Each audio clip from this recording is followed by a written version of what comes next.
আপনি শুধু বসে থাকবেন আর পাখি আপনার জন্য কয়েক মিনিটের মধ্যে ডজন খানিক মাছ শিকার করে নিয়ে আসবে। মানুষ মাছ শিকারের জন্য কত কৌশলী না গ্রহণ করে, কিন্তু তাই বলে পাখি দিয়ে মাছ শিকার, এটা কি কখনো ভাবা যায়? আমাদের দেশে মাছ শিকারের রয়েছে বেশ কিছু পদ্ধতি। ছিপ ফেলে, বড়শিতে গেঁথে কিংবা বিভিন্ন ধরনের জাল ফেলে। এই দুই পদ্ধতি বেশি প্রচলিত হলেও গ্রাম অঞ্চলে রয়েছে আরও বেশ কিছু পদ্ধতি। এর মধ্যে সবচেয়ে জনপ্রিয় ট্যাটা বা কোচ, পলো, ঘূর্ণি। তবে পাখি দিয়ে মাছ ধরার কথা জানেন কি? শুনতে অনেকটা অসম্ভব মনে হলেও এটি সত্যি। তবে এ পদ্ধতি আমাদের দেশে দেখা যায় না। পাখি দিয়ে মাছ শিকার করা হয় সুদূর চীন এবং জাপানে। প্রায় ১৩০০ থেকে ১৫০০ বছর ধরে তারা মাছ শিকারের এই পুরনো প্রথা মেনে আসছে। জাপানের ঐতিহ্যবাহী এই পদ্ধতিকে কর্মোরান্ট ফিশিং বা উকাই বলা হয়। কর্মোরান্ট হচ্ছে দীর্ঘ গলাওয়ালা এক ধরনের সামুদ্রিক মৎস্য শিকারী পাখি। এই পাখির মালিককে বলা হয় উশো। বিশেষ মাছ ধরার রীতিতে জাপানের গিফু অঞ্চলের নাগারা নদীতে নামানো হয় পানকৌড়িদের। ঐতিহ্যবাহী পোশাক পরে মশাল জেলে জেলে বা উশোরা মাছ ধরতে নামেন। উশোদের ধৈর্য ছাড়া এই উকাই সম্পন্ন করা অসম্ভব।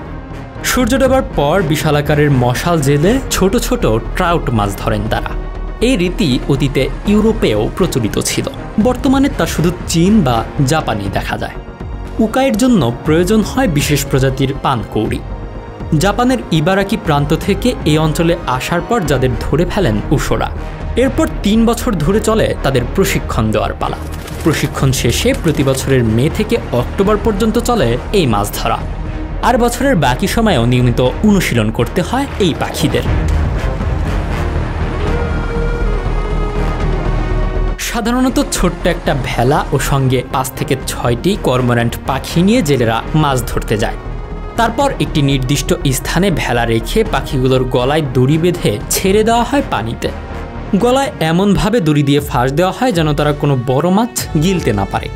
পাখিগুলো পানিতে ডুব দিয়ে মাছ খোঁজা শুরু করে। মাছ পেয়ে গেলে সেই মাছ নিয়ে পাখিটি উপরে উঠে আসে। গলায় ফাঁস থাকায় সে মাছ পাখিগুলো গিলতে পারে না, ফলে মাছ গলাতে আটকে থাকে। জেলেরা পাখির মুখ থেকে তখন মাছটি সংগ্রহ করে নেয়। এভাবে একটি প্রশিক্ষিত কর্মোরান্ট পাখি কিছুক্ষণের মধ্যে ডজন খানেক মাছ ধরতে পারে।